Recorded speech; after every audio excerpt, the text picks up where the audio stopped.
Hi everybody, it's Annette from The Art of Intuition, and today we are going to talk about trusting people and why we can't trust people, which is going to go against the grain into every video you'll see on other channels about trusting people. We are going to get into why you cannot trust people and why we don't trust people. And then I want to touch a little bit on partners at the end and how they kind of start to show up in very weird ways that we didn't expect. So, okay. When we are embodying in our higher aspects, we are going to be called to open ourselves up so other people can trust us. And that means we have to show up for people. We have to be vulnerable with people. And that's not something our human consciousness is going to feel comfortable doing. So we're tasked to do these things so people will trust us.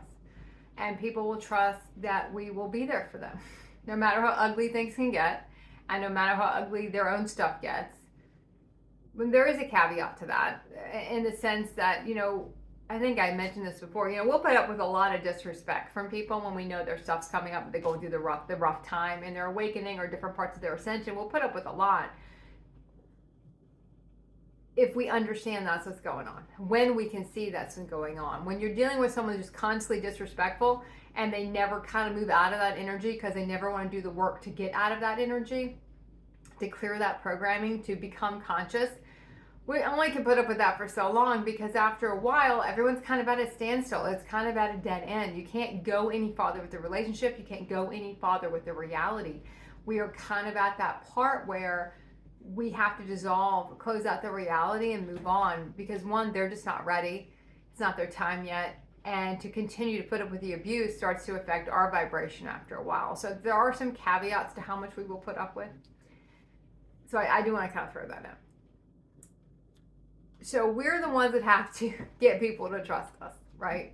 And it's funny because when we're in our human reality, we trust everybody. When we're in our human realities and we're operating and building our realities from a human consciousness, we will trust everybody. If they are stroking our ego, we trust them. If they're making us feel good about ourselves, we will trust them. It does not matter how many red flags are around that person. I know I had a relationship like that once. Well, many like that, but there's one in particular that comes to mind where, because I felt good being with the person and it did stroke my ego, that I completely trusted the person. And I only realized later that they really had no idea where what was going on, in a sense, as far as where the relationship was going or any of that. But I just completely followed blindly because it was stroking my ego. It was something that was making me feel good to be in the relationship. And we will fully trust people. Anyone in their human consciousness that says they have trust issues, it's exactly bullshit. They don't have trust issues. They might have issues with opening up to people, being vulnerable to somebody, because that is something our human will have. They will not have trust issues. Humans have no trust issues. If someone's making you feel good about yourself, we will follow them off a cliff and not even think twice about it. And that is the funny thing about how our human consciousness will work. But a human with trust issues doesn't really exist.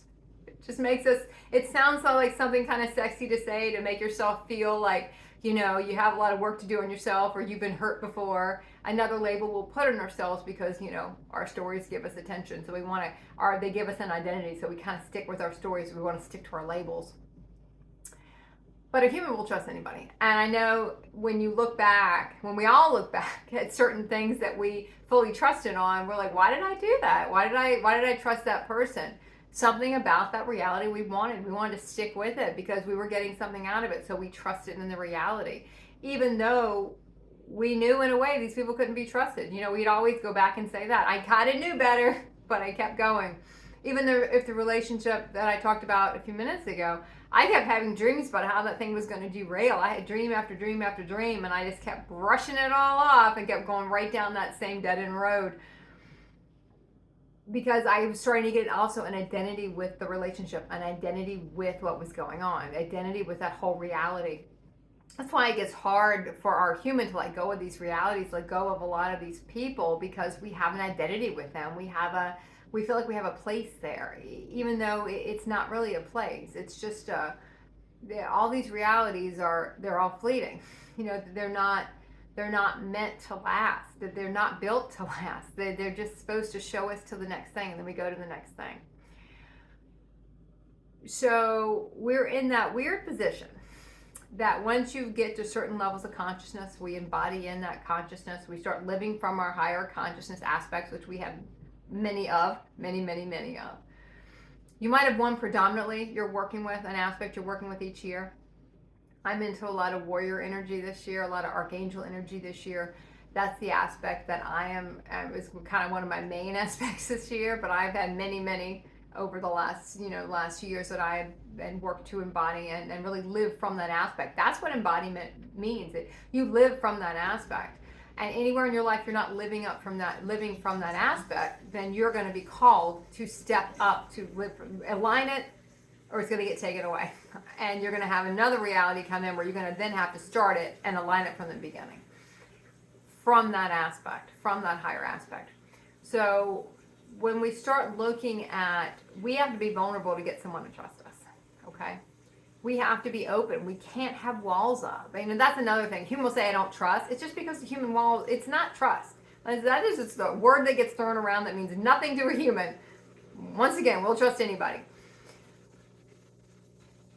We have so many walls up, we mistake that for trust. We don't want to let anybody in. It doesn't mean we don't trust, and we're not going to go forward with whatever the hell these people want to do, other people want to do. We just keep all these walls up. We never want to let anybody really in. We'll follow them off a cliff, but we don't want to let them really inside to see what's really inside of us, because we don't even know what's inside of us. We don't even want to go in there and look. So we have to come, when you're living from your higher aspects, when you are the higher aspect in your realities, and a lot of times we will be the only higher aspect in those realities, and we have to get people to trust us. We have to make them feel at home, make them feel like they're not going to be judged on what they say. No matter how messed up the stuff is they want to say, we're not going to judge them for that, because we did the same stuff. We were in the same stuff. Nothing someone's going to say to me is going to be like, oh my God, I can't believe that. I've heard everything. And a lot of the stuff I did myself, so nothing is gonna shock me, to where we're gonna judge someone else for what, being human. We were human too. Human realities are set up for failure. They're set up to beat you to death. That's what they're set up to do. They're not. There's no winning scratch off ticket in a human reality. There's nothing to win. There's no prize. It's the biggest Ponzi scheme ever. There's nothing at the end of those rainbows. There's nothing there. But we stay in them because we'll say, oh, we don't trust, there's something else, right? We get back into the trust thing. We'll trust that this is fucked up, but we're not going to trust that there might be something else better out there. So you'll find when you get into your higher aspects, we do not trust human egos. We do not trust anyone in their human consciousness. We know we will get burned. We do not trust them. We just know better. We don't give a piece of ourselves away. We don't, we have so much light inside, so much of our light, so much of our soul energy inside of us that we have extra to share with people in a sense, but we don't give it away. We're not giving a piece of ourselves away. We don't trust people. Now, the first time we meet them, for sure, because that's when we always see the best parts of people. We don't see the human programming yet. You see their soul first. Everyone's trying to show you that highest aspect of them. Even if they can't hold the aspect and they haven't embodied it yet, they'll still show you the best parts of them. But that's not the part they live from. That's not the part where they're making their choices from. That's just the part they're showing you in that moment. There's a big difference in that. So we learn not to trust, and we learn to let it be shown to us. Let it be proven that that person will show up again and again and again and again and again, for us to trust them. We do not trust in the beginning. We do not trust after 1 or 2 visits from someone. We don't trust and give ourselves away to people anymore, because we have learned and we know better. We know they cannot be trusted.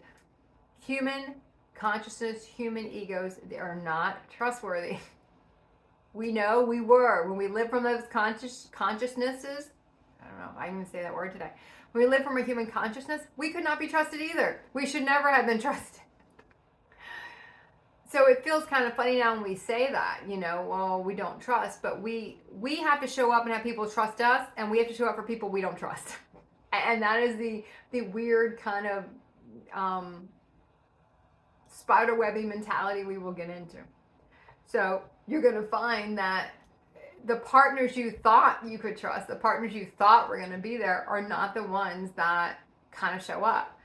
I know I went back recently and did, I used to get a lot of light activations from Lisa Transcendence Brown, who does just the most groundbreaking ascension work ever. Just unbelievable work. I used to get light activations from her. And I listened to one I hadn't listened to in a long time about activating,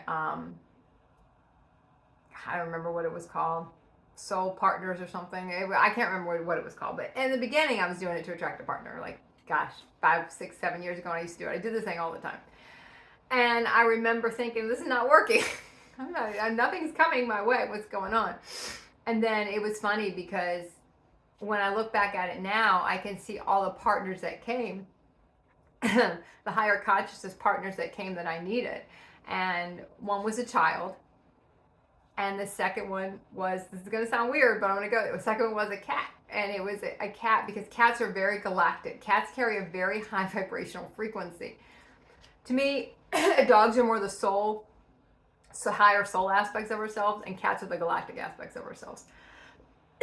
So you will find certain animals have a very high vibration. They bring us out of our shell. She even knows I'm talking about her because she just shows up. So sweet. They bring out aspects of us. They raise the vibration as to where we are. They start to show us more of what we can be. And that's why a lot of people, especially very linear people that are more, to me, more a little prone to their galactic aspects first, because it's a linear, it's not that deep feely stuff. It's a more linear way to go galactic. They are very into cats. Because they just get very linear, staunch people to kind of open up. And then second was a different cat. So I get 2 cats and a kid. And that was the partners I got doing this meditating, this light activation for, I don't know. I know for 1 year I did it every night. So I probably did that thing at least 400 or 500 times. And when I went back and did it a couple days ago to revisit it, and I remember thinking, it didn't work at all. I didn't attract any higher consciousness partners. And then I could see the ones I did attract, but they weren't the packaging I thought I was going to get. They weren't the stereotypical, romantic male partner that I was looking for at those times in my life, and in those different, when I was working through my twin flame stuff, when I was in those reality, working through that programming, it wasn't that. It was these soul family, galactic family that shows up when. They'll show up, and they might not show. I'll guarantee you, they're not going to show up in the package you thought you were going to get. They're not going to show up the way your human wanted them to look like, or the way our human would recognize them. Because our human's really, in a way, not going to recognize them, but our soul is going to recognize them. I remember when I picked out the first cat. I remember I didn't want a female. I was like, I don't want a female. I was very linear at the time, and every time I kept getting the same picture of the same cat. It's like, I really don't want that one, but she just keeps popping out at me. And I remember when I went to look at the kittens, I picked one up. It was the exact same cat, and I picked her up, no matter how many times I put her back, I kept picking her back up. And I was like, okay, I guess it's just you and me now. It's just going to be the 2 of us. And it was. And it's just funny to look back now on all the gifts we'll get, and because they don't come in the packaging we thought from our human consciousness, we don't see them as a gift. We don't see them as something that was going to help us. We don't see them as something that raised our vibration, because it didn't come the way we wanted it to. We didn't really trust in the process. It's funny because we will trust any human, no matter how fucked up, or no matter what they say, but we don't trust ourselves. And we don't trust our higher guidance within ourselves. We don't trust in the beginning what'll be that gut feeling. We don't trust that because we don't have a human reason to back it up. So our trust, we have massive trust issues as humans. And it's all misaligned, and it's very distorted. And the more you go through trust and really try to break down trust, you'll start to see how crazy and how misaligned it is on the things we will trust in and the things we will not. We will not trust in higher consciousness realities. We will trust in the human, distorted, fucked up realities. Those we will trust in. Because those are the only ones we really believe there are. And we don't see the others. We don't trust in the things that don't look the way we thought they were going to look. We don't trust in things we can't see. And those are the biggest things we have to kind of take those leaps of faith on. And because we will be called to do it. Everyone will be called to do it at some point. No one is going to escape ascension. It happens. It comes for everyone. It comes for us all. So, okay. I guess that's it. And the other cat's staring at me now, so I'm gonna end this. Every time I do a video, the cats just are like drawn to the camera. They're drawn to stare into the camera. Okay. Keep practicing the art of intuition.